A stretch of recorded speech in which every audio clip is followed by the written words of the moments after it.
C'est samedi soir, c'est Backcheck XXL. Soyez les bienvenus dans notre émission de débrief pour parler de cette 8e journée de National League.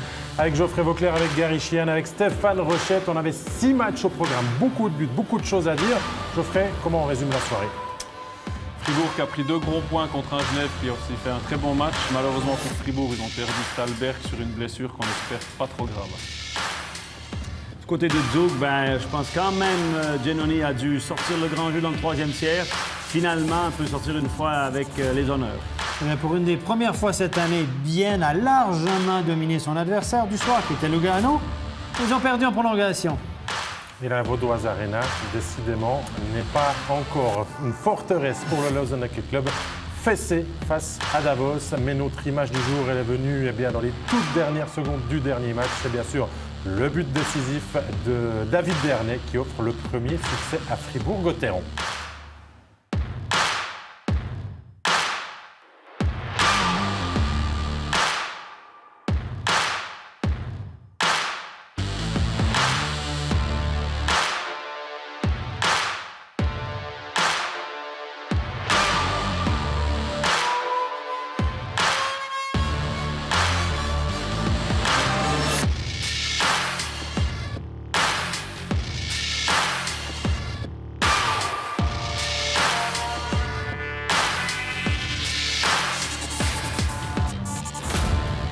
Vous en prenez l'habitude, nous commençons souvent notre Backcheck XXL du samedi soir par un sujet de discussion. Aujourd'hui, il va s'articuler autour de la place des jeunes dans les équipes de National League, d'analyser. On a un petit peu étudié ça avec toi, Stéphane, de voir finalement les chiffres qui en ressortent de la place des jeunes, du temps de jeu qu'ils ont à disposition dans ce championnat que l'on suit toujours avec passion. On dit souvent qu'en Suisse, on ne donne pas beaucoup de place aux jeunes, en tout cas les très jeunes. C'est assez vrai. Regardez, on a préparé un tableau pour vous du nombre de matchs disputés par les... Ça, c'est les joueurs de moins de 21 ans la saison passée. Donc, il y avait 17, 18, 19 ou 20 ans, nés en 98 et après. On a préparé un tableau avec le nombre de matchs total joués par équipe, le nombre de joueurs de moins de 21 ans et le temps de glace moyen compilé de tous ces joueurs, le nombre de points aussi. Et là, Davos, vous allez me dire, Davos, c'est normal, ils étaient dans l'eau chaude l'année passée. Ils ont été obligés de faire jouer beaucoup de joueurs. C'est effectivement le cas. Parce que cette année, depuis le début de la saison, il n'y en a que 2 qui jouent régulièrement. Donc, ça s'est tassé un petit peu. Zurich fait jouer aussi des jeunes, mais surtout, il y en avait 2. Il y avait Miranda et Bernie qui ont fait tout le championnat. Donc, les 2 autres n'ont pratiquement pas joué. Mais regardez, le temps de glace est quand même relativement peu élevé. Zug, 90. 2 joueurs qui ont joué énormément, Leuenberger et Stadler. 8 minutes de temps de glace. Genève a utilisé 5 joueurs, mais 3 minutes de temps de glace, Bienne et Berne. Et ça, c'est ceux du milieu de peloton. Et regardez, ceux qui sont en queue de peloton, vous les voyez. Il y a Lausanne avec très peu de temps de glace, Ambry, Langnau, Lugano, Rappi et Fribourg n'ont pas fait jouer un seul jeune l'année passée, mais même pas un match, un jeune de moins de 21 ans. Et là, la discussion que j'aimerais avoir avec vous, c'est oui, certaines équipes en font jouer beaucoup, mais regardez le temps de glace. Sincèrement. Désolant. Je trouve ça désolant. On se pose des fois la question pourquoi on n'a pas un réservoir de joueurs qui sont capables d'aller peut-être plus loin que la Ligue suisse, que par exemple la Suède, qui a plus ou moins le même nombre d'habitants. C'est que là-bas, ils font peut-être jouer... Bon, ils ont un réservoir aussi de joueurs plus important, mais ils font aussi jouer les jeunes beaucoup plus que chez nous. Moi, je vais être honnête avec vous, ça m'énerve. Pourquoi? Parce qu'on dirait que des fois, les clubs, il faut qu'ils aient des gros problèmes pour faire jouer des jeunes. Et c'est souvent le cas, on l'a vu avec plusieurs clubs dernièrement, ils sont obligés d'avoir des problèmes, soit d'effectifs, soit financiers, soit une mauvaise saison pour mettre des jeunes en avant. Je pense que, merci Stéphane de nous avoir remis un tableau comme ça, parce qu'on ne se rendrait pas très bien compte s'il n'y avait pas un tableau... On peut revoir encore, si on peut remontrer encore, regardez le temps de glace des 6 dernières équipes, les moins bons élèves en nombre de matchs et en minutes de temps de jeu. On peut le regarder peut-être encore une fois. Vous allez voir que le temps de jeu, regardez, Lausanne, il y en a 3 joueurs qui ont joué, mais 2 minutes 45 en moyenne de temps de jeu. Ça, c'est 3-4 présences, une présence par période à tout péter. Ambry, 8,55, mais c'est sur un joueur. Regardez, 30-40 secondes. C'est très, très, très, très peu. Puis ça, il faut tenir compte aussi.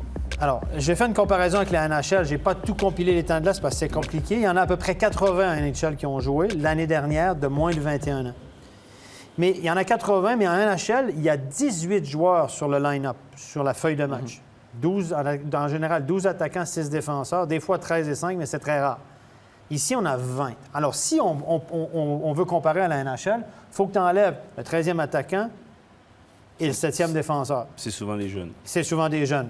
Les statistiques, Elles descendent encore. elles auraient descendu largement encore. Gary, on met quand même un argent assez conséquent dans la formation, finalement. Alors, pourquoi ne pas donner la chance aux jeunes derrière? Bon, c'est un tableau qui est assez clair, qui montre que il manque un certain potentiel peut-être aussi. Je veux dire par là, il y a quand même beaucoup de jeunes qui sont partis du pays, qui sont en dehors, qui peut-être auraient une possibilité. Le niveau des juniors élites A a baissé ces dernières années aussi, Clairement. à mes yeux. Mais ça n'empêche pas, des fois, quand on regarde que les alignements de Ligue nationale A ont comme 4e bloc ou 13e attaquant ou 8e, 7e, 8e défenseur, qu'il y a de la place pour les jeunes. Parce qu'il y a quand même un noyau ici, soit autour de l'équipe nationale. Puis on regarde aussi les clubs partenaires, il y a beaucoup de jeunes qui jouent là-dedans. Puis je pense qu'ils sont bien mieux là que de jouer 2 minutes à Lausanne ou je ne sais où. Ça sert à rien. Ça sert absolument à rien. Fait que finalement, les jeunes qui sont en NHL, qui dans un alignement de 18 joueurs, c'est des phénomènes. Là, des phénomènes ici, il y en a un tous les 10 ans. Fait que moi, je suis pas plus surpris que ça, finalement, à mes yeux. C'est désolant d'une certaine façon parce qu'on investit dans la formation, mais les jeunes, on les projette aussi souvent beaucoup trop tôt. On les grille certaines fois. Et puis, ce qui fait que le niveau des juniors devient un peu plus faible. On surclasse des joueurs qui ne devraient même pas être surclassés. Et ça, en tout cas, c'est tout... Une inflation des salaires à cause de ça aussi. Oui, Certains joueurs qui ne devraient peut-être pas avoir des contrats qu'ils ont, mais il y a une inflation à cause de ça On aussi. préfère payer un gars 200, 300, 400, jusqu'à 500 000 francs par année sur un 4e bloc que de faire jouer un jeune. Ah, ben oui. Alors, en NHL, les jeunes jouent beaucoup. Il ne faut pas se leurrer aussi. Il y a beaucoup de jeunes de moins de 21 ans qui jouent parce qu'ils ne coûtent pas cher. Oui, il y a un parce que plafond salarial. les 3 premières années, il y a un plafond salarial. Le entry-level contract, c'est 3 ans. C'est plafonné à maximum 1 million par année, plus bonus. Mais 1 million par année en NHL, là, c'est salaire minimum quasiment. C'est 650, mais c'est très, très peu élevé. Donc, pour donner plus à des grandes vedettes, on fait jouer des gars sur le 4e bloc. Ça libère de la place sur la masse salariale. Mais ici, en Suisse, on fait jouer des 4e blocs qui coûtent très cher, des vétérans, parce qu'on veut gagner le premier match, parce que le coach ne veut pas être congédié, le directeur sportif ne veut pas perdre son job. tout. Et c'est une espèce de truc qui... Et je reviens à ce qu'on a une entrevue avec Reto Clé. On a une interview avec Reto Clé, Stéphane, parce que finalement, quand on voit Zug aussi qui déclare par le passé qu'ils veulent gagner un titre avec beaucoup de pourcentage de joueurs formés au cru, et que dans leur effectif, finalement, même s'ils ont la Zug Academy, même s'ils ont un centre d'entraînement ultramoderne qui arrive, il n'y a que très peu de jeunes qui ont leur chance aussi à Zug. Eh bien, écoutez à ce sujet la réponse du directeur sportif Reto Clé. Reto Clé, vous visez le titre cette saison. Est-ce que ça veut dire que vos jeunes joueurs auront moins de temps de glace que les autres années? Non, je pense pas. C'est la même chose qu'on a fait la saison dernière. On a eu 4 joueurs qui jouent ici. Et je pense qu'on doit faire de place pour l'autre joueur qui vient de l'équipe de l'académie. C'est notre stratégie. Nous voulons travailler avec les jeunes. Nous, on veut donner une chance aux jeunes joueurs. En Suisse, c'est possible de travailler avec les jeunes et essayer d'être champion? Ça, c'est un challenge, c'est ça, mais nous, on est certains que c'est possible. On a vu la saison passée. Ouais, c'est dur, c'est une balance qu'on a besoin. On a besoin sur les positions, sur le key position, on a besoin des bons joueurs, mais aussi des jeunes qui ont le potentiel et mixer, c'est un challenge. Dans le futur, est-ce que vous avez peur que des jeunes partent vers d'autres équipes parce qu'à Zug, il n'y a plus de place en National League? Ouais, c'est possible. Et quand ça arrive, on a fait tout bien parce qu'on ne veut pas avoir de place pour tous les jeunes. On a eu cette saison aussi des jeunes qui sont partis. Ça veut dire qu'on a bon développé. Et si on a 1 ou 2 par saison dans notre équipe, c'est bon. Et les autres, j'espère qu'ils trouvent une place dans une autre équipe. Merci beaucoup, Reto Clé. C'est vrai que Zouk se veut être un modèle, mais Stéphane, il y a encore du travail. Rétoclé parlait de 4 joueurs, mais c'est surtout un, je crois, qui joue en... Cette année, il y a un joueur de moins de 21 ans. Il a 20 ans. Là. Ça dépend où on place la barre des jeunes. Moi, j'ai élargi après l'âge junior. J'ai pris les joueurs de 20 ans qui ont fini le junior. Cette année, il n'y a que Leuenberger qui a joué. L'année passée, il y avait Stadler, Leuenberger et 2 autres qui ont joué 2-3 matchs. Et moi, j'aimerais rebondir sur ce qu'il a dit. Il y a une discussion qui se trame maintenant dans les coulisses du hockey. C'est qu'on se rend compte que le niveau des juniors élites et des novices élites baisse parce que les bons joueurs s'expatrient. On part en Suède, au Canada, aux États-Unis, un peu partout. Et même les dirigeants de la Ligue suisse des équipes nationales encouragent les jeunes à partir, les talents, parce qu'ils se disent que ça va être mieux pour vous à l'étranger. Donc, le discours officiel c'est un petit peu ambivalent. Mais ils se discutent maintenant pour réduire, arrêter les moins de 20 ans, les juniors élites, faire une catégorie moins de 18 ans, une catégorie qui existe en Finlande et en Suède notamment, et dans d'autres pays, et que, à se dire, après, si tu joues encore en junior élite à 19 ans, ou maintenant il y a des overage, il y a 2 overage, ça veut dire que tu as peu de chances de faire une carrière parce que le niveau, c'est une ligue qui est jeune.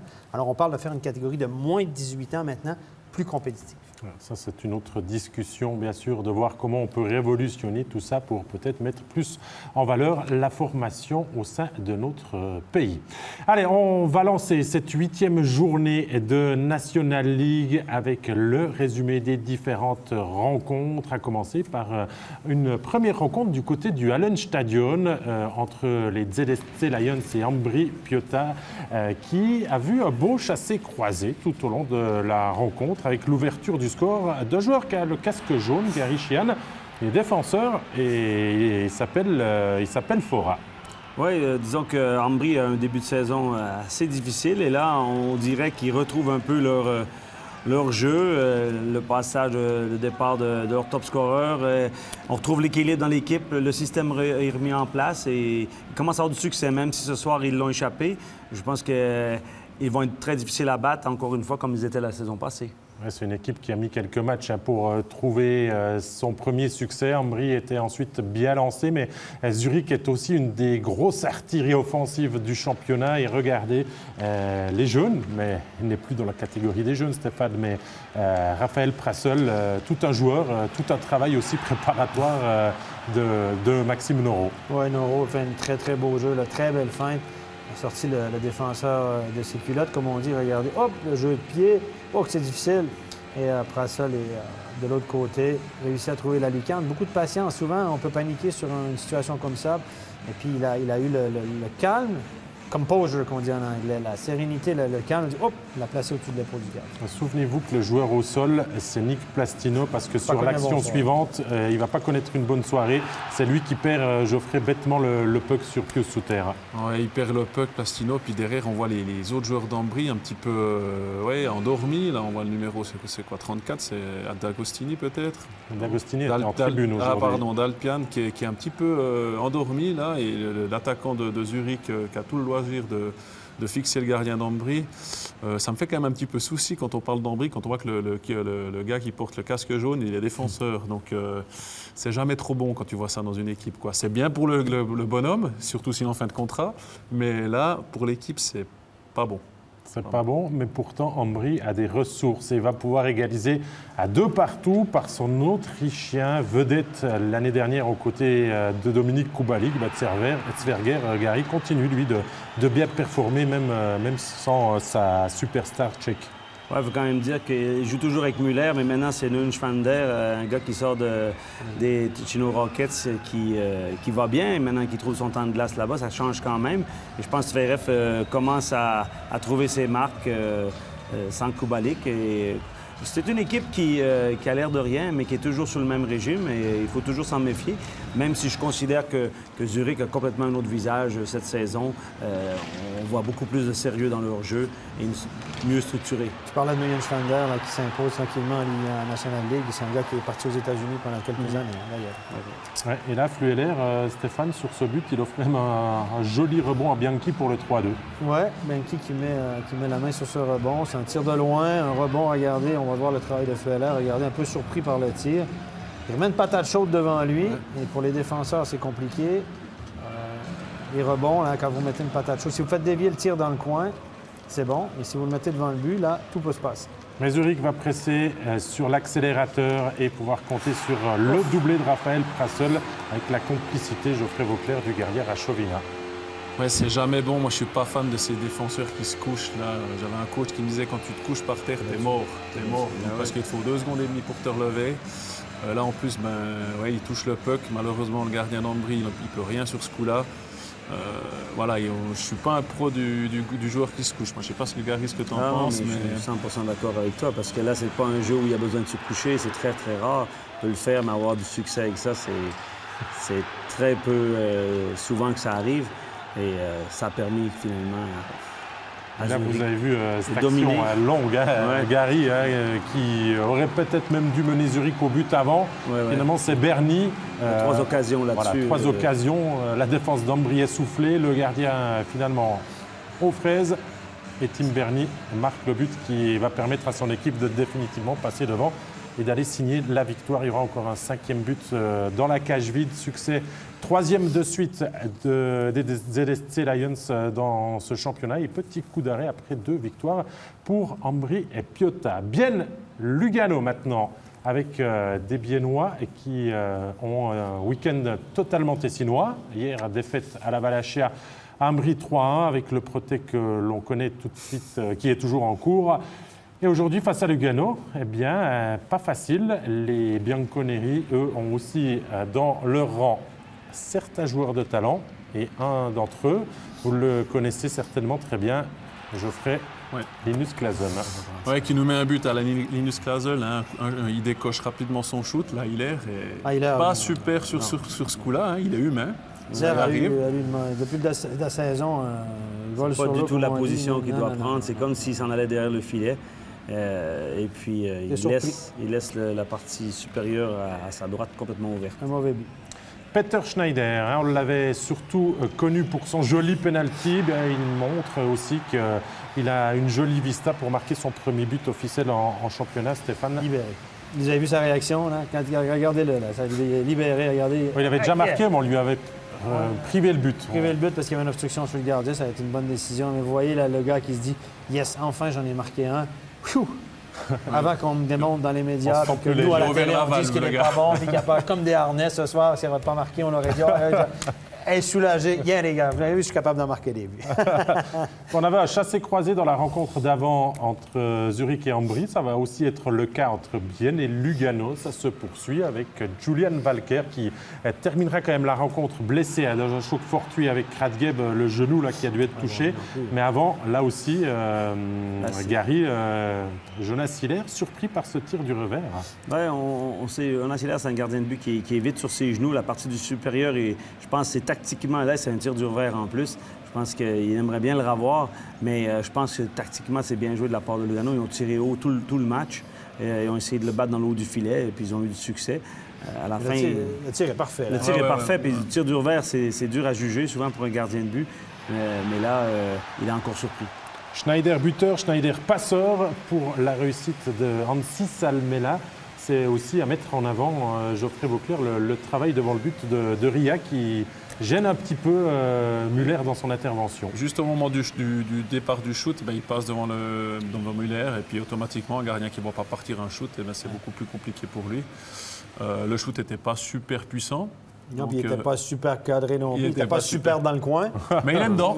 Mais il Il est super dedans. Hein? Moi, je suis gardien, je revois ça à la vidéo, je me dis, je pense pas que j'ai fait mon job comme il faut. Là. Un petit peu moins bien. C'est ma dormi. place. Surtout avec le système T'es pas bien papillon placé. qui fait que normalement tu dois... Le papillon, tu dois couvrir le bas du goal, mais là, couvrir le bas. il est en déplacement. Alors, 2-2, on rentre dans la troisième période, tout est possible. On sait aussi que Bienne aime bien rajouter du temps supplémentaire à son début de saison. Eh bien, les Biennois vont d'abord tout faire pour l'emporter dans le temps réglementaire. Radgeb, non pas d'une cacahuète de la ligne bleue, mais d'une subtile déviation sur le côté du but. Il s'était laissé aspirer, Gary Sheehan. Ouais. Il remet Bienne devant. Il faisait quoi là? Un défenseur offensif qui se ramasse derrière la cage pendant un petit moment, puis il ressort, et puis c'est un rebond favorable pour lui. Il a le flair offensif quand même, il faut y donner. Et ça part dans l'autre direction, un peu chanceux. Ça part dans l'autre direction, il n'y a plus de défenseur là, mais c'est sa force, à quelque part. Et la jolie égalisation à 3 partout de Lugano. Regardez, ça va aller très vite. Tac. depuis derrière et on redonne la politesse entre Lajunen et Tsanger, le buteur. C'est joli, Geoffrey.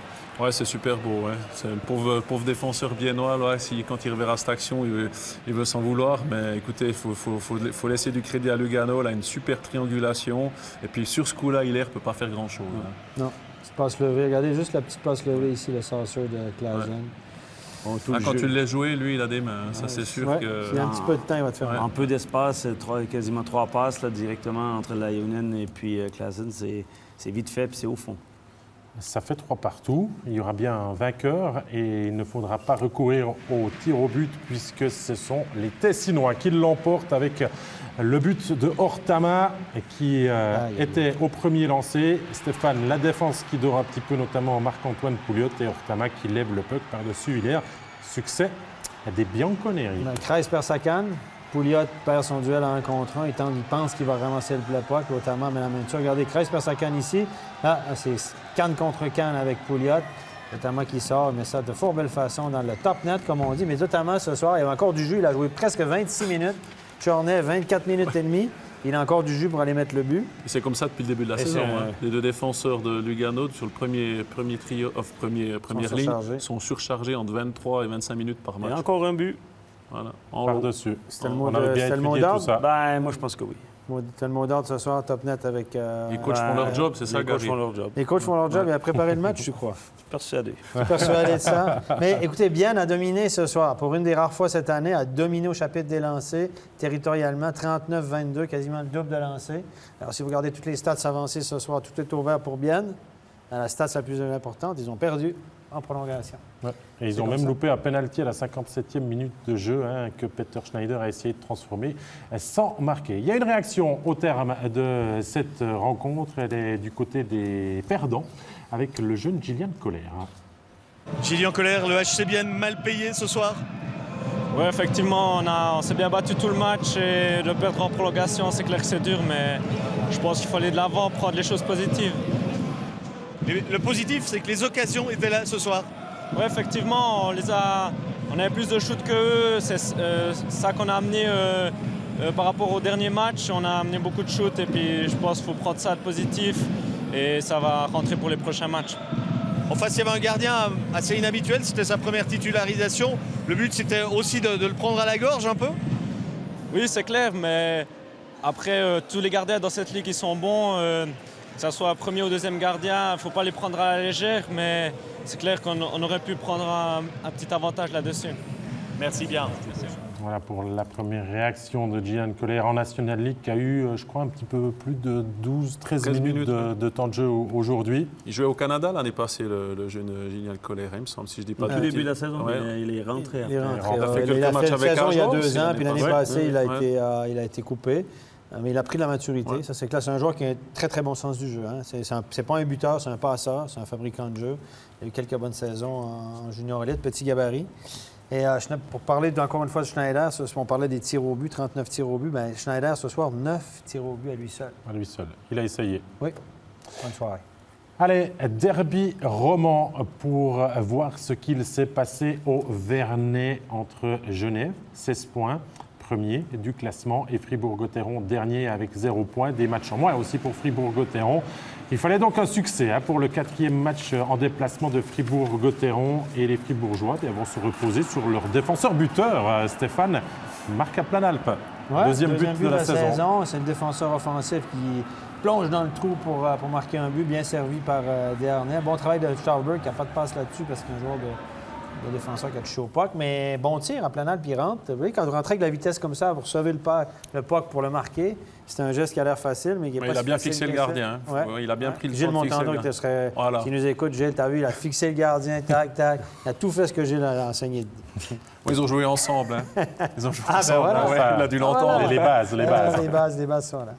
Égalisation de Genève ensuite, en toute fin de deuxième période, les Genevois qui vont profiter des situations spéciales ce soir pour tout d'abord égaliser avec Guillaume Maillard. Les jeunes, Smirnov à la passe, Maillard à la finition, Gary. Oui, c'est des jeunes joueurs qui prennent la bouteille. Spécialement la passe de Smirnov là-dessus, Pour moi, c'est une passe De haut niveau. je veux dire, de très haut niveau. On le voit un peu moins dans le jeu, 5 contre 5. Son temps de glace a diminué un peu. Il est plus sur la première ligne.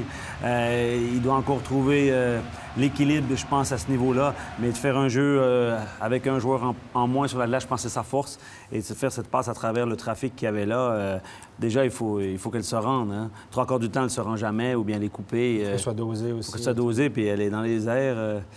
Celle-là, c'est Ça quelque prend un petit chose... peu de talent. C'est un truc qui s'enseigne pas Ça forcément. s'enseigne C'est pas. le cas Non, où ça. t'as pas. Et moi, je parlais de Smirnov. Bon, je le connais depuis longtemps, mais je parlais de Smirnov avec McSorley mardi soir à Lausanne. Puis il me disait son hockey sense, c'est off the chart. Ça veut dire qu'il est en dehors du graphique.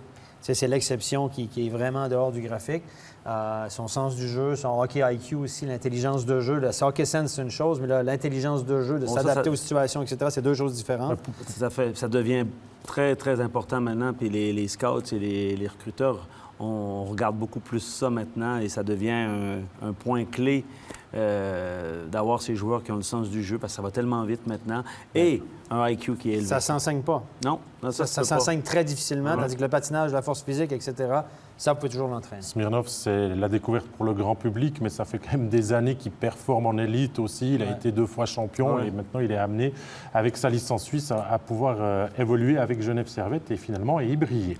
Allez, on continue de vous dire ce qu'il s'est passé dans cette rencontre. Ça s'équilibre, ça devient peut-être un petit peu nerveux. Alors quand Genève marque le 2-1 avec Tanner Richard, on se dit que le plus dur a été fait et je ferai encore une fois en supériorité numérique.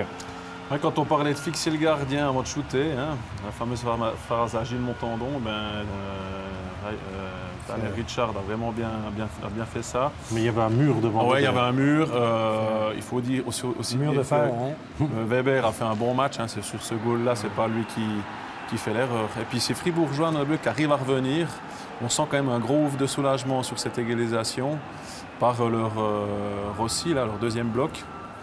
Donc voilà, ils ont été quand même pas bien. Enfin, ils ont mérité cette égalisation, ces Fribourgeois, parce qu'ils ont quand même fait un bon match ce soir. Führer est impliqué dans l'attaque. Les boys, ça fait longtemps, il me semble qu'on n'entend pas beaucoup son nom. Moi, on n'en parle pas beaucoup de Führer. Hein. On l'avait annoncé comme un gros transfert l'année passée.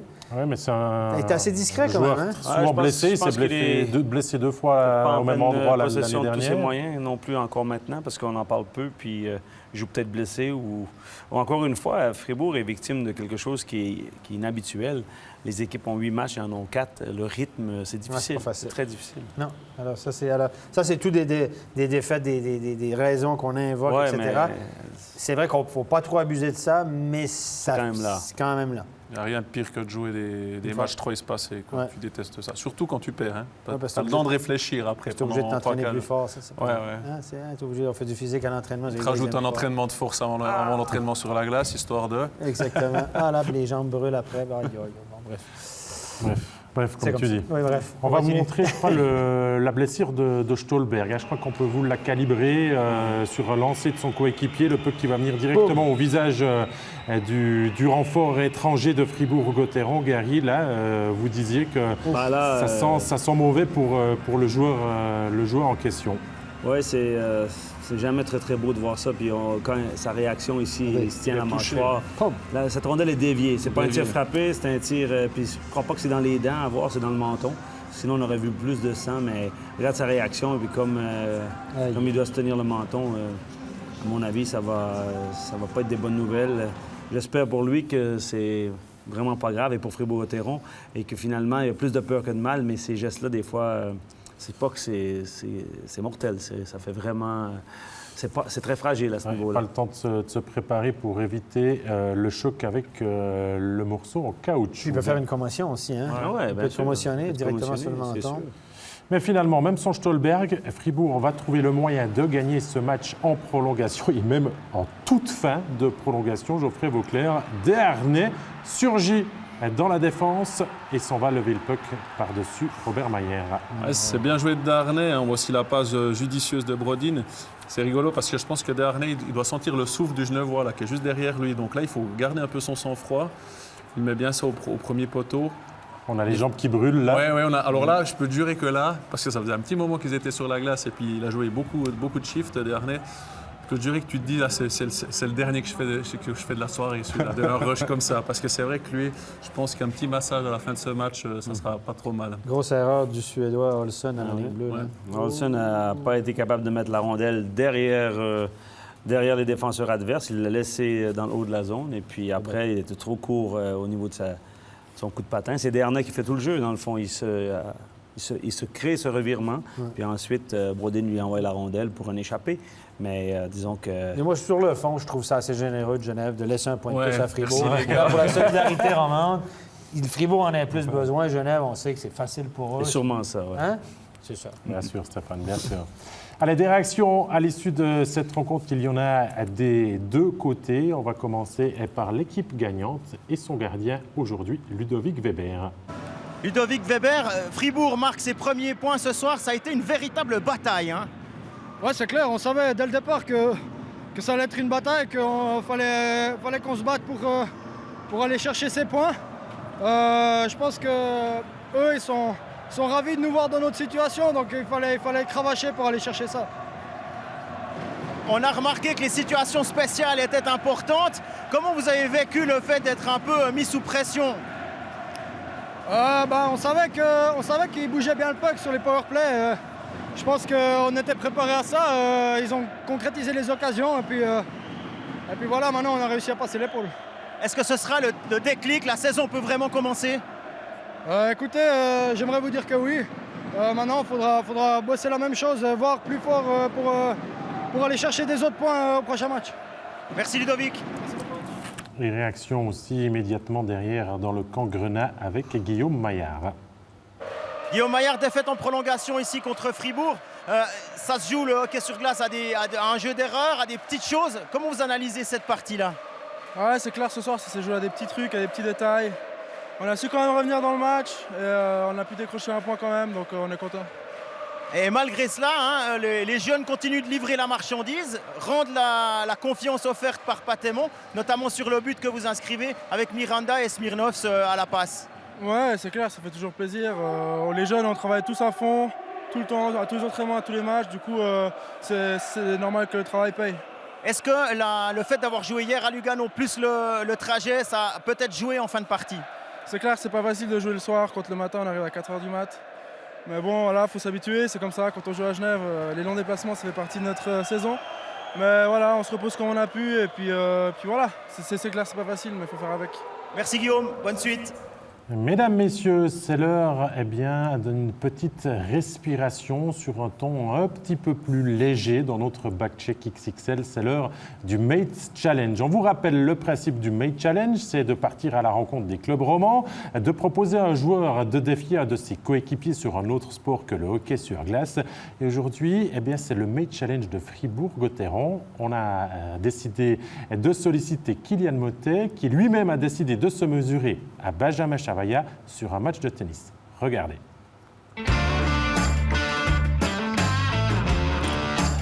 J'ai quelque chose de très important à vous dire, c'est que j'ai déjà battu Xavi 2 fois au tennis. J'ai même des preuves à l'appui, donc on va regarder ça ensemble.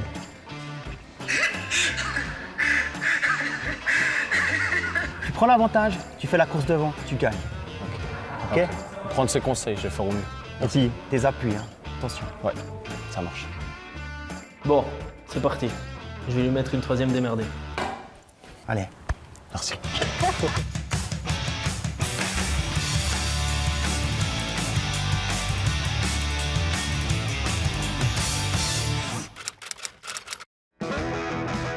Bon, t'es prête? Bon match, Kylian. Ouais, amuse-toi bien.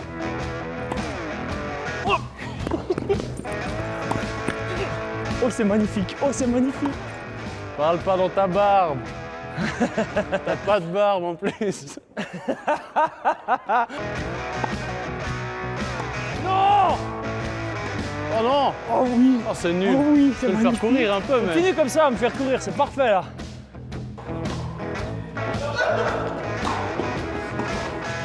Sur sa dos tout d'un coup là, comme ça. 2-2. Magnifique. C'est serré. Ça c'était nul. Oh non, c'était parfait en fait. Mais c'est magnifique ce lob. Je pense que ça doit pas être très beau à voir quand même ce qu'on propose. Hein. Et voilà, ça c'est mon jeu. Ça c'est mon jeu. Et hop là! Et ça passe. Mais tu rigoles! Pourquoi tu restes là? Tu peux taper un peu dans cette balle ou bien? Eh. Oh là là! Joue comme tu sais. Moi, je joue comme je sais. C'est le seul truc que je sais faire, donc j'en profite. T'as la pression, hein? Pas du tout. 5-4, c'est à toi le service. Elle va arriver, je vous dis, elle va arriver. Bam, elle arrive. Je vous avais dit quoi. Et il y a une balle de match ici, en direct. Come on! Ah, pardon. Il faut que je réfléchisse à la célébration.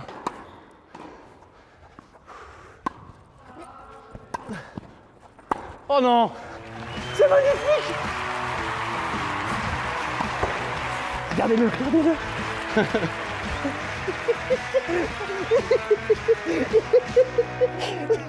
3 matchs d'affilée que je perds contre ce gars-là. Comme j'ai dit avant, c'est la première fois qu'il marque 4 points, donc...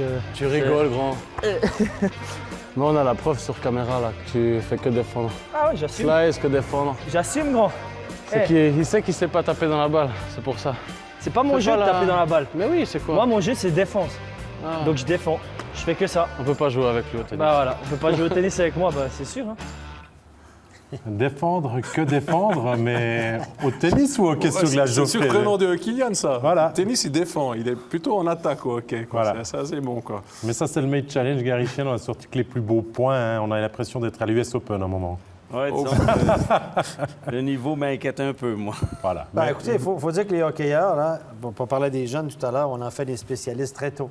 Les grands docteurs du hockey, les formateurs vous disent jusqu'à l'âge de 10-12 ans, il faut qu'ils fassent le plus de sport possible, du tennis, du foot, du badminton, beaucoup pour être multitâche, pour développer toutes les qualités de coordination. Ensuite, on se spécialise. Et là, dans le hockey d'aujourd'hui, dans les pays du Nord qu'on vante tant aussi, la spécialisation, elle arrive très tôt, à 10-12 ans. On se dit, ben là, il faudrait arrêter le foot, il faudrait arrêter le tennis, etc. Parce qu'on fait des entraînements d'été à des gamins de 9-10 ans. Les entraînements d'été, hein, 3-4 fois par semaine à 9-10 ans. Faut pas oublier la c'est une notion. bonne chose. Faut pas oublier la notion de plaisir. Exact. Et du plaisir, normalement, on en a. Quand on a des affiches comme Zug contre Berne, c'est toujours des superbes rencontres. C'était bien sûr l'affiche de la dernière finale de notre championnat. Et aujourd'hui, eh bien, l'équipe de Zug, dans sa Bossard Arena, voulait peut-être se prouver, se rassurer.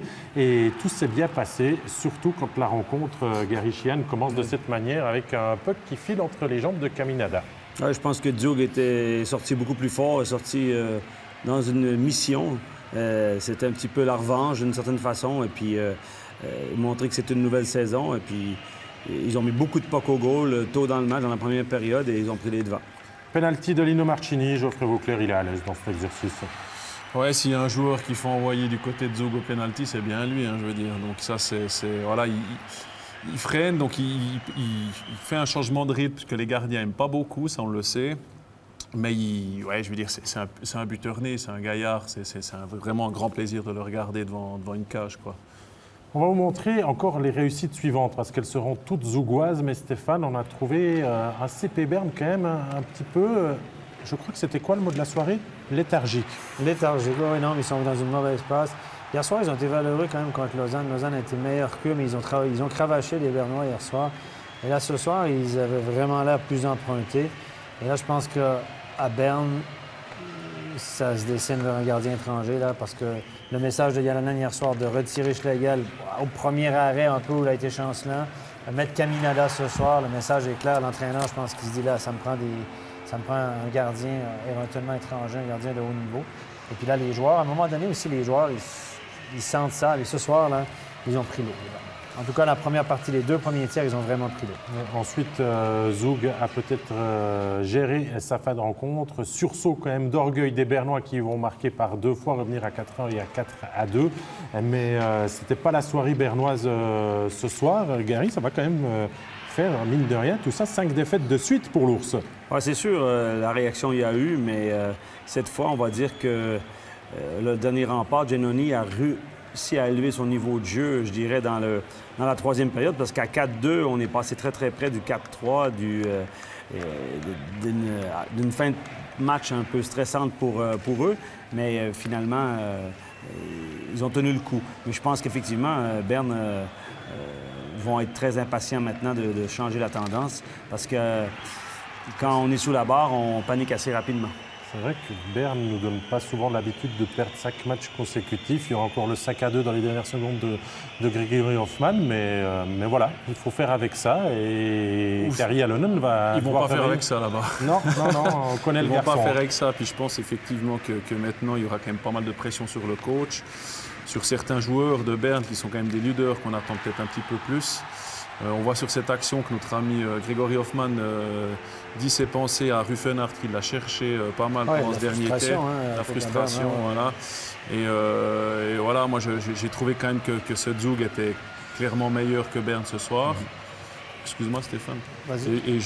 Aussi au niveau des gardiens, Giannoni a fait 2-3 gros arrêts les 10 dernières minutes qui auraient peut-être permis à Berne de revenir à 4-3. Tu parlais de la pression sur l'entraîneur. Je me suis laissé dire dans les coulisses que Jalonen avait mis le CP Berne sous pression. Elle avait donné jusqu'au 30 septembre pour lui donner un... Donc, Jalonen est en fin de contrat. Ouais. Il a dit au CP Berne, vous avez jusqu'au 30 septembre pour me dire si vous voulez me renouveler ou non. Après cette date, si je n'ai pas de nouvelles de votre part, je n'ai pas de contrat en main ou de proposition de contrat, je suis loin et je pars. Donc, je ne suis pas sûr que Marc Cloutier et Châtelain apprécient beaucoup d'être mis sous pression. Ouais. Et je pense que hier, c'était une réaction de Jalonen par rapport à son gardien. Il a changé Schlegel très, très rapidement. Et là, l'équipe ne va pas bien. J'ai hâte de voir comment ça va se finir.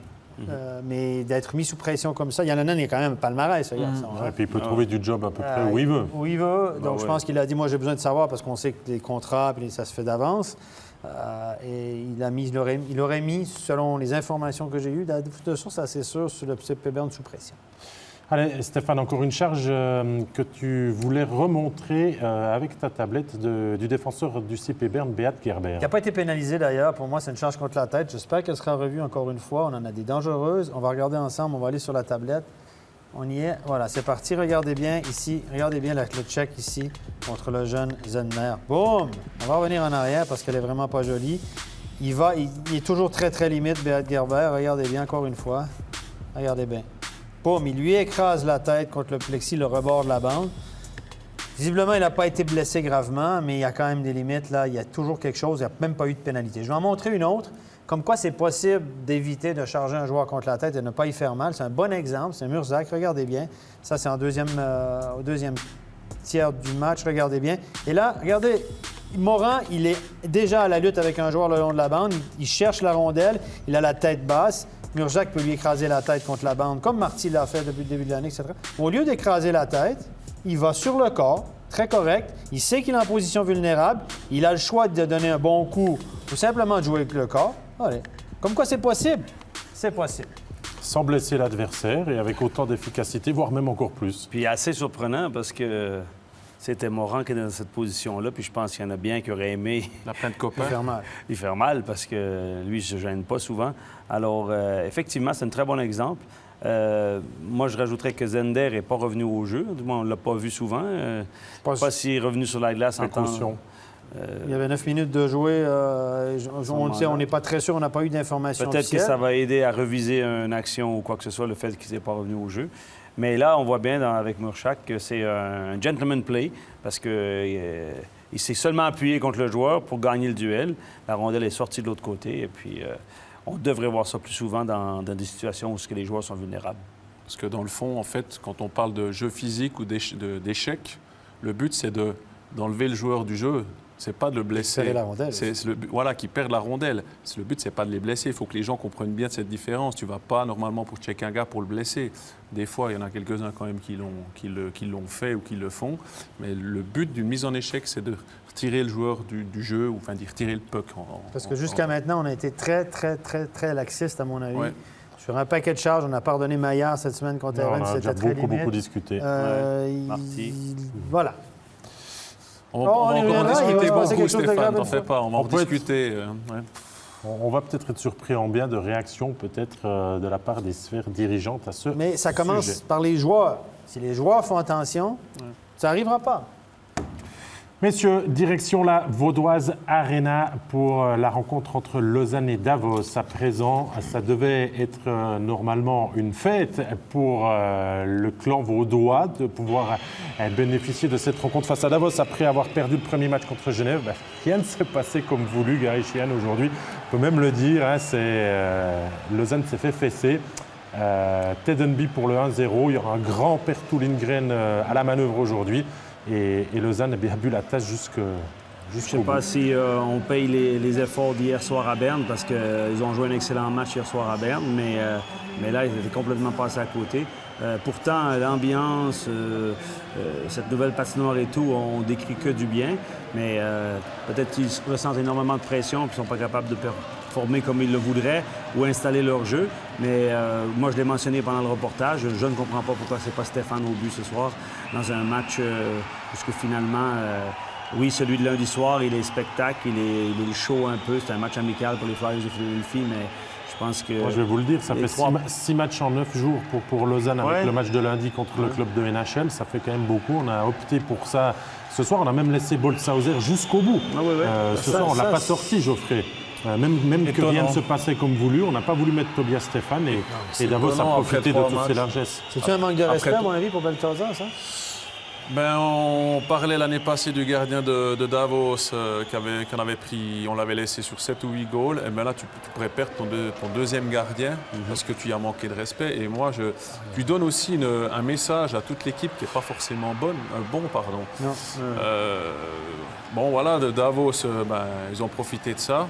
Maintenant, j'espère que Lausanne ne manquera pas quelque chose à cause de 3 points on dit perdus pas que, justement, comme ça. c'est pas forcément la faute de Boltzhauser. Il a été laissé à lui-même quand tu prends... On est d'accord. Lausanne, si les statistiques sont bonnes, messieurs, avait 8 tirs au but après 2 tiers. À la maison contre Davos. Je veux dire, Davos, c'est pas devenu l'équipe championne du jour au lendemain. Ils ont fait un bon match ce soir. Il y a tout qui roule pour gagner 7-1 comme ça. Il y a tout qui roule dans l'or. On est d'accord, c'est un soir 100 pour Lausanne. Et moi, la Boltzhauser, je pense que j'aurais regardé au banc et j'aurais dit au coach, je veux pas là. Peut-être, moi, c'est moi qui vais en prendre cette. C'est moi qui. Les gars, il y a personne. Est-ce qu'on est trop focus, peut-être trop excité, Geoffrey Vauclair, de pouvoir avoir cette opportunité de jouer lundi contre le club de NHL, puis qu'on en oublie peut-être le principal ce soir? J'espère que non. En fait, je pense qu'on n'a peut-être pas toutes les données. Est-ce que c'est Stéphane qui dit, écoute, moi je préfère jouer le match contre l'équipe de NHL? Sûrement ça. Puis je pense quand même qu'il a un certain poids par rapport à certaines décisions. Je veux dire, on sait que c'est un mec qui a du caractère. On sait qu'il y a quelques années en arrière, il voulait jouer tous les matchs. Alors maintenant, on ne le saura jamais, ça, parce qu'on ne va jamais nous le dire. Mais moi, je trouve effectivement qu'il y a certaines décisions là qui posent... Tu es en train de nous dire que... Et je partage ton avis que s'il n'y a pas le match de lundi contre les Flyers, c'est Tobias Stéphane qui joue ça. Moi, je pense que oui. Moi, clairement. Mais moi, je pense pas que c'est lui qui a décidé ça. Moi, je pense que c'est quand même... Ils ont même un staff d'entraîneurs avec un manager. Ils sont ensemble, ils sont capables d'avoir un brainstorming. Qu'est-ce qu'on fait avec ces temps de match en temps de jour? Voilà. Où on a des points à prendre, pas à prendre. Et puis la situation, match à la maison, je veux dire... Là, ils vont en perdre une autre lundi, probablement. Fait qu'ils vont en faire 3 de suite. Tout le monde va dire qu'est-ce qui se passe ici. Non, mais elle ne compte pas, celle de lundi, mais c'est le show un peu. Après, il va falloir décider qui on met dans le but. Et je trouve qu'à Berne aussi, malgré tout, on n'est pas patient avec Schlegel. Il donnait un petit peu... il passe à côté un soir. Terrible. Taxe. C'est les gars qu'on leur a probablement donné 1 mois, mais on leur donne même pas 1 mois maintenant. On leur donne 1 semaine pour... ça prend 3 grosses performances de suite, sinon... On a l'impression que le scénario était déjà écrit. Oui, c'est ça. On attendait juste que ça arrive. La mèche est courte. La mèche est courte. La mèche est trop courte. Même avant que ça commence, je veux dire... Stéphane, j'ai besoin de toi pour ton avis sur la charge de Robin Grossman qui a écopé de 2+10. Ouais, contre le jeune Baumgartner, qui mesure 1,73 m puis qui a 19 ans. Voilà. Ça, c'est du Grossman. 6-0, il y a de la frustration. Robin Grossman, un bon joueur de hockey, mais c'est un joueur qui a tendance à faire des stupidités. Ça, c'en est une pour moi. Il va charger un joueur le long de la bande pour rien, c'est 6-0. C'est de la frustration. Il s'en prend au petit nain de l'équipe. Je m'excuse, c'est un petit nain de Baumgartner. C'est un jeune joueur. Petit joueur, mais il est tout petit, pauvre lui. Et puis, non, mais ça m'agace. Là, les arbitres ont donné 2+10. C'est facile, je suis assis ici, c'est comme, j'ai jamais arbitré de match de hockey, mais là, il y a un message envoyé, tu le sors pour 5, tu dis ces singeries-là, j'en veux pas. Puis ça peut être très dangereux parce qu'il se tape le derrière du casque. Parce que c'est vrai que juste un peu plus bas que la nuque, ton casque ne descend pas jusqu'au... Tu tapes contre le bord de la bande avec ça. Ça peut être... Bon, je veux dire, le plus grave, ça peut être paraplégique, des choses comme ça. On en a, moi, il saute, il se donne l'élan, c'est inutile, c'est le troisième. C'est inutile, c'est ça que j'ai envie de dire. Et dans ces moments-là, je regrette la NHL pour une chose, c'est que s'il fait ça en NHL, il se fait sauter dessus, il y a une bagarre, puis il ramasse 2-3 coups de poing, voilà. il doit se justifier. Ouais. Ici, ben, ça n'existe pas ça. non, OK, c'est comme même ça. OK. Mais la NHL, là, il se fait... Puis si c'est pas ce soir, parce qu'on peut pas... Le prochain match, il paye le prix. Bien sûr. Mais il y aurait Mais plus là, ces trucs-là. Si ça pouvait exister de temps en temps, je peux te dire, ces trucs-là, on les verrait. Un gars comme Grossman, quand ça brasse, on ne le voit pas. Mais pour ses coups, moi, Grossman, je vous l'ai raconté. Une année, quand il jouait à Davos, j'ai arbitré 3 fois Davos en 2 mois. J'ai eu 3 fois 5 minutes pour des singeries pareilles. Mais ça reste un bon joueur de hockey qui a pris de la maturité. Mais là, des singeries pareilles, moi, ça m'agace complètement. Surtout contre un jeune. Il y aura encore un but de Genadzi pour sauver l'honneur de Lausanne et encore le 7e but de Fabrice Herzog. Score final 7-1 pour Davos qui finalement humilie, je crois que c'est le mot à utiliser, le Lausanne Hockey Club dans sa nouvelle patinoire. Encore une rencontre à passer au crible. Rapperswil-Langnau. Rapperswil, la formation spécialiste des prolongations. Et une équipe de Langnau qui reste sur 3 défaites de rang. Là aussi, les points en jeu étaient importants. 2 équipes que tous les experts condamnent à jouer la relégation. Eh bien, ça commence de la meilleure des manières par un but de Toms Andersson, que tu connais bien, Gary, parce qu'il a longtemps évolué en Swiss League et son premier but en National League. Oui, disons que c'est pas facile pour Langnau d'aller gagner à Rapperswil. Rapperswil, c'est une équipe à la maison dure à battre. Et oui, effectivement, il a encore joué cette saison des matchs avec Langenthal. Il va encore en jouer. Mais là, il y avait un petit trou dans l'alignement pour lui et ça fait plaisir de voir qu'il peut s'adapter à ce niveau. Mais un duel important ce soir pour Langnau après ces 3 défaites. Et mauvaise sortie de zone, nouvelle mauvaise sortie de zone, Geoffrey Vauclair, qui est une offrande aussi quand on s'appelle Harry Pessonen. Ouais, en fait, on se rend compte que sur les 2 premiers goals de Langnau, il y a 2 erreurs individuelles des joueurs de Rapperswil qui amènent à un goal. Donc c'est assez fou, ça joue à pas grand-chose. Le hockey est un jeu d'erreurs. Et là, voilà, on en a vraiment la preuve ce soir. En plus, le gardien qui se fout un petit peu sur ce coup-là. Mais Pessonen, un chasseur de but, quoi. Ouais, et Rapperswil croira quand même jusqu'au bout à une possible remontée. D'abord, la réduction du score avec ce cafouillage devant Pounenov. C'est le puck poussé au fond dans le dos du gardien letton par l'étranger Christo. 2-1 le score. Ne bougera pas malgré les derniers assauts des Saint-Gallois devant leur public. Après 4 victoires de rang, Rapperswil s'arrête de gagner et Langnau met fin à ses 3 défaites consécutives avec ce succès en déplacement. Reste encore à passer en revue les étoiles de la soirée et avec mes invités du soir, la médaille de bronze revient à Raphaël Prassel, auteur d'un tout bon match, Gary Sheehan, ce soir. Oui, c'est un jeune qui, la saison passée, a fait d'énormes progrès, a pris beaucoup de temps de glace et cette saison, il confirme, il marque des points et il est monté dans la hiérarchie des joueurs de centre. Il a plus de temps de glace. Regardez sa photo, il a l'air d'avoir 14 ans et demi, les garçons. Hein? Nous aussi, on était comme ça. Ouais, Geoffrey, quand vous êtes rasé aussi. Ah ouais, t'as vu un petit peu ça? Tout le monde me le dit. Personne ne me reconnaît, quoi. Non. Allez, la médaille d'argent, Stéphane, pour un joueur qui a marqué un joli penalty, puis un but à la Marchini, comme on l'appelle, un tir par-dessus l'épaule dans la lucarne. Oui, il était comme les autres. Là. Il y a eu une séquence où Zug n'allait pas très bien, mais là, il a marqué 2 buts ce soir. C'est un buteur né, c'est un joueur excellent de la ligne rouge au but. Il a fait de la ligne rouge au but ce soir dans un match où son équipe a dominé. Il a marqué 2 très jolis buts pour aider son équipe et il a fait du Lino Marchini. Il a posé les bases du succès des siens. Et la médaille d'or, le meilleur joueur pour nous de la soirée, se nomme Perttu Lindgren. Geoffrey Vauclair, 4 assists dans les 7 buts de Davos ce soir.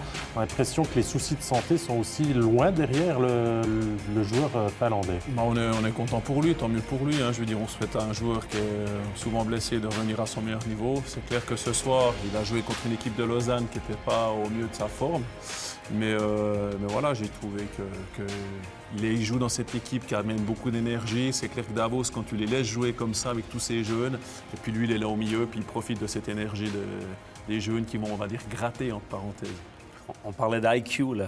Vous avez vu la dernière passe qu'il a fait sur le but de Vizère, la passe dans le dos. Ça, c'est du IQ. Ça, c'est savoir où le joueur s'en va dans l'espace libre. alors que j'ai dos au jeu. Ça ne s'enseigne pas. Vision périphérique, une passe placée, dosée, etc. Il y a un sens du jeu. Bon, c'est plus facile à faire aussi quand on gagne facilement. Ouais, surtout quand on joue contre une équipe comme Lausanne ce soir, qui était à côté de ses patins, il faut le dire. Sûrement. Mais Lundgren a été très, très bon. Mais Lausanne, hier soir, a été excellent à Berne. Je les ai trouvés bons physiquement, etc. Un des bons matchs que j'ai vus de Lausanne. Encore un petit peu de régularité ce soir, pour voir vraiment quand même beaucoup de hier, sûrement. T'es coach, là, tu dis qu'est-ce qui s'est passé? Qu'est-ce que j'ai fait de faux? Est-ce qu'on a mangé? Est-ce qu'on a... Non, mais... fait un entraînement de trop? Est-ce qu'on aurait dû faire quelque chose de plus? Là, c'est là que les questions viennent parce qu'il y a un programme à suivre et puis celui-là n'a pas fonctionné. Le process, il faut qu'il appelle Mark French puis ils disent Mark, c'est quoi ton process? Ouais, mais je suis sûr que c'est dans les termes aussi de Ville Peltonen. Allez, messieurs, on va récapituler tout ce qu'il s'est passé ce soir dans les 2 premières divisions helvétiques. Honneur à la National League en premier lieu. Avec les résultats, la victoire de Lugano à la Tissot Arena en prolongation. Fribourg, premier succès aussi dans le temps supplémentaire. Le succès de Langnau que l'on vient de vous remontrer 2-1. La fessée du jour de Davos affligée à Lausanne. Victoire des ZSC Lions qui confirment leur bon début de saison 5-3 face à Ambri Piotta. Et Zug qui est venu à bout de Berne dans le remake de la dernière finale au classement. Genève en tête, les ZSC Lions juste derrière. Bienne qui marque le coup avec le 0 pointé, le 1 point finalement ce week-end contre les clubs tessinois. Lausanne 7e, Lugano juste dessus la barre, Berne qui passe dessous et Fribourg-Gotteron qui reste dernier mais qui prend quand même 2 bons points avant de commencer ces séries de matchs à domicile. En Swiss League, il y avait des matchs aussi ce soir. Gary, vous avez joué hier soir et vous vous êtes imposé en prolongation contre les Ticino Rockets. Les scores de la journée, victoire de Turgovie à l'extérieur, à l'étranger, non. Les Langenthal qui s'inclinent, je suis fatigué. Qui s'impose contre Viège. Ça va aller, David. Holton qui perd contre Cloton 2-0. Sierre dans son Graben qui doit aussi rendre la main face à l'équipe du HC, la Chaux-de-Fonds. Et la Zug Academy qui signe aussi son premier succès face à Winterthur. Du coup, au classement, le soleil est toujours beau du côté du Jura avec le HC Ajoie tout en haut. Cloton qui remonte dans la hiérarchie maintenant avec ses 2 victoires consécutives. Chaux-de-Fonds, 6e, ça va mieux aussi pour la formation des Mélèzes. Sierre, par contre, passe pour la première fois sous la barre après un bon début de saison. Et dessous, on a aussi les Getsek Alliance, Viège et la Zug Academy. Voilà ce que l'on pouvait dire de cette soirée. Notre backcheck XXL touche à sa fin. Vous pouvez revoir l'émission en replay, aussi sur nos réseaux sociaux. Tous les buts sont déjà affichés sur notre page Facebook. Ne me reste qu'à remercier Geoffrey Vauclair. Merci à tous. Gary Chian, Stéphane Rochette, la régie, vous téléspectateurs, et vous donnez rendez-vous dès mardi pour un derby tessinois, cette fois-ci entre Lugano et Ambri. Ça promet déjà. Passez une bonne soirée, terminez bien votre week-end. On se réjouit d'être mardi pour vous retrouver. Salut. Bye bye.